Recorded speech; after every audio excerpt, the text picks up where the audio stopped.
Well, this is a big day, very important, for a very important subject. Today, it's my privilege to award our nation's highest civilian honor to the father of supply-side economics, Dr. Arthur Laffer.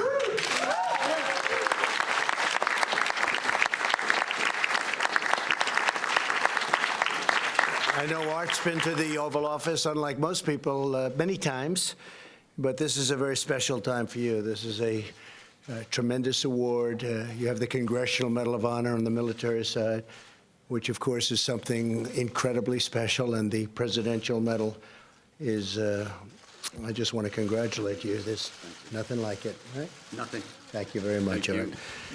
Joining us for this momentous ceremony are Art's 6 children. Thank you very much. Congratulations. And we're also grateful to be joined by Vice President Mike Pence. We just got back from Florida. Had a big night. That was a big night in Orlando, Mike, right?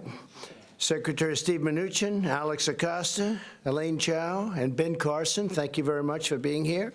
And our top economic advisor and a great friend of all of us, actually. I hear that voice and I just say, money, money, money, Larry Kudlow, right? Larry. Thank you, Larry. Few people in history have revolutionized economic thought and policy like Dr. Art Laffer. He developed a brilliant theory, shaped unprecedented economic reforms, and helped turn a severe recession into a remarkable boom. He proved that the most powerful way to grow the economy and raise government revenue was not to increase tax rates, but to adopt strong incentives that unleash the power of human freedom and innovate, create jobs, and deliver greater opportunity to all Americans. And he's proved it over and over again. A Yale graduate, Art went on to earn his PhD in economics from Stanford University. He became the youngest ever tenured professor at the University of Chicago. Oh, that's good. That wasn't too long ago, was it? He's very deceiving. He's a little older than he looks. He looks like he's in his 40s. He's a little older than that, just a little bit, right? A lot. Don't talk about it. In 1970, Art served as the very first chief economist at the Office of Management and Budget, where he designed an economic model that is still used today to forecast tax revenue and accurately predict economic growth. Art then returned to the University of Chicago at the start of the Ford administration. Our nation's economic situation was becoming dire indeed. We remember. In 1974 alone, 2 million Americans joined the unemployment lines, and inflation hit 11%. Right now, we have inflation at almost nothing. I like that better, don't you? It's good to read this because we read this and we realize how well we're doing right now. The consensus in Washington on both sides of the aisle was that the government could tax, inflate, and regulate its way to prosperity. But Art had a different idea, right? You did have a different idea. I'd have you tell it. It would be much more interesting, huh? No. In 1974, Art came to dinner with the White House Chief of Staff Don Rumsfeld, Deputy Chief of Staff Dick Cheney, who's been, by the way, a tremendous supporter, and we appreciate Dick very much, and Wall Street Journal reporter Jude Wanniski. The dinner has since become very, very legendary in many minds. Art drew on his napkin a series of lines and a curve that changed history. With the now famous Laffer curve, still a very, very highly respected economic curve, Art showed that if tax rates are too high, people stop spending and they stop investing. The result is less growth and lower tax revenues. On the other hand, at the certain point on the curve, lower tax rates spur investment, economic growth, and raise government revenue. I think Steve Forbes agrees with that. Where's Steve, right? I've heard you for a long time talking about that. Very much agree. Prominent academics call this theory insanity, totally wacky, and completely off the wall. With optimism, confidence, and exceptional intellect, Art would go on to prove them all wrong. He proved them wrong on a number of occasions. In 1978, California Governor Jerry Brown asked Art to help him implement Proposition 13, which the people had overwhelmingly enacted to dramatically reduce the state property tax. I think they could use it again out there, by the way. They should do that immediately. The results were so successful that job creation soon grew at twice the nationwide rate.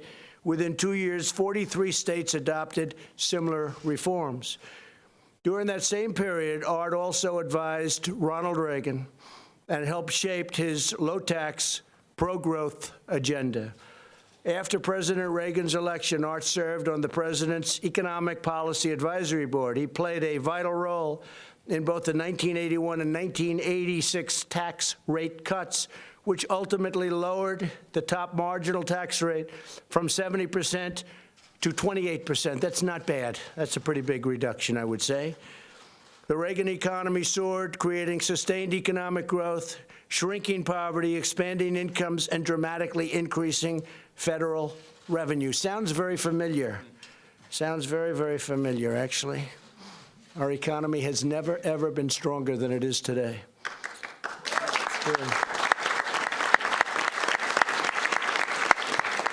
Dr. Laffer's policies not only expanded opportunity for our citizens, they spurred economic reforms around the world and helped lift untold millions out of poverty.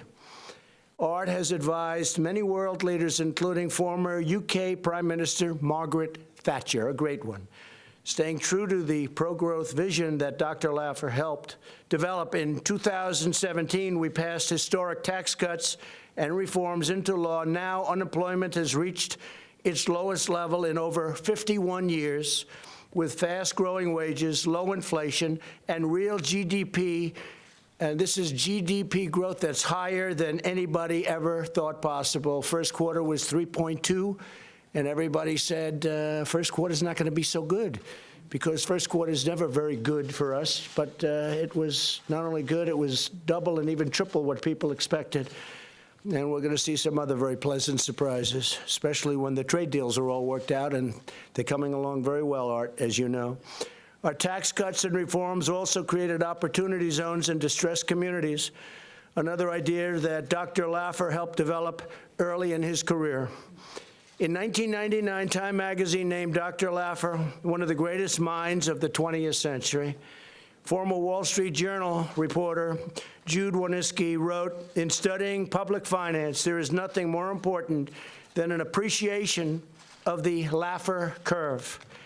I've heard and studied the Laffer curve for many years, the Wharton School of Finance.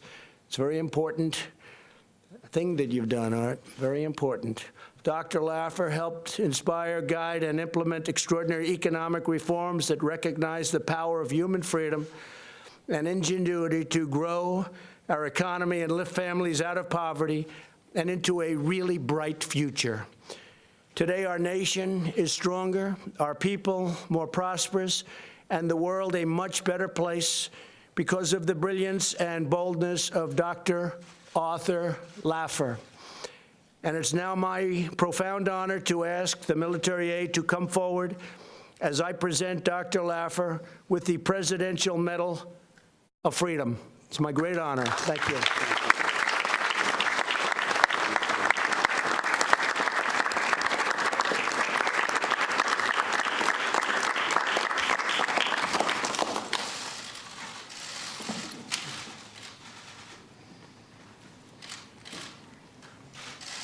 Arthur B. Laffer, the father of supply-side economics, is one of the most influential economists in American history. He is renowned for his economic theory, the Laffer curve, which establishes the strong incentive effects of lower tax rates that spur investment, production, jobs, wages, economic growth, and tax compliance. Among other accomplishments during his distinguished career, Dr. Laffer was the first chief economist of the Office of Management and Budget and a top economic advisor to President Ronald Reagan. The United States proudly recognizes Arthur B. Laffer for his public service and his contributions to economic policy, which have helped spur prosperity for our nation.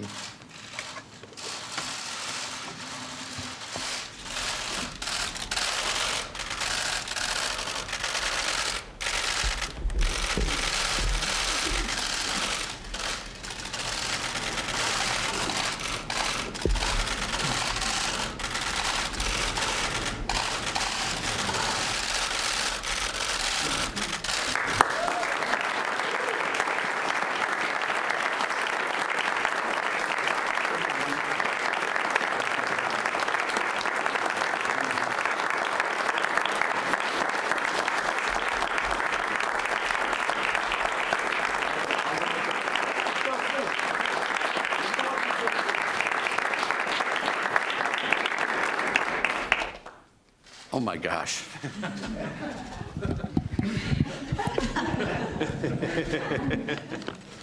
When your staff said keep it short, I didn't know that's what they meant.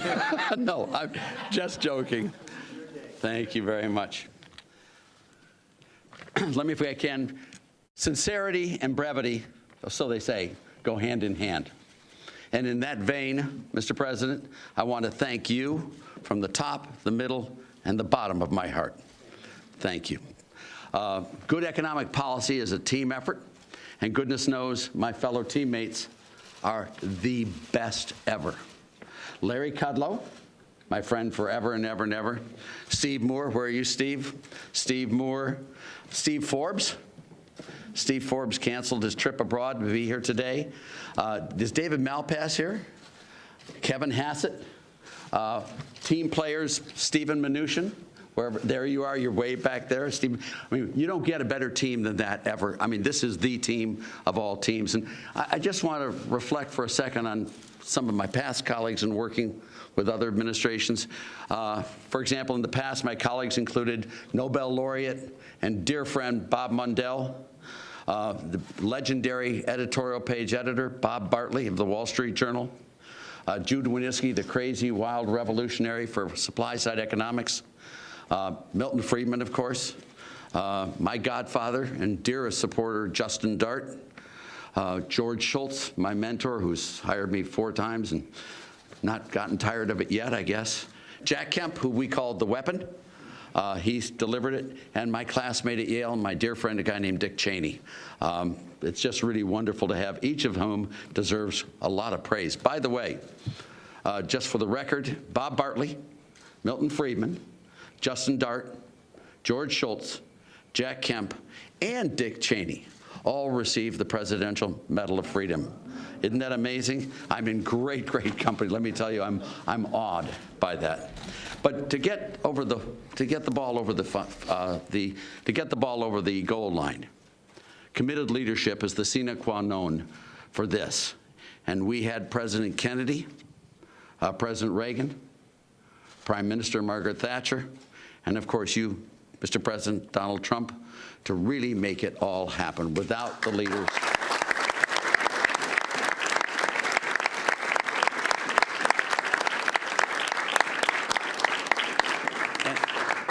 And all I can say is, wow. I mean, you know, President Kennedy established the current Presidential Medal of Freedom, and both President Reagan and Margaret Thatcher were recipients.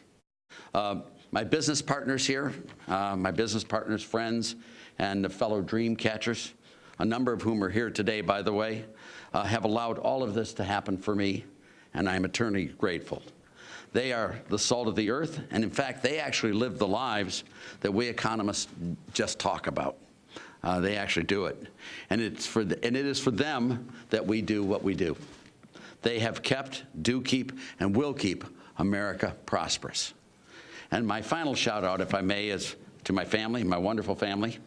All 6 of my children are here today, as well as Mike Madsen and Mike Stabile. I'm missing my 13 grandchildren and my 4 great-grandchildren, for which I'm sure the White House staff is eternally grateful. My family makes me very, very proud and gives me a reason every morning to get up and get to work. Thank you.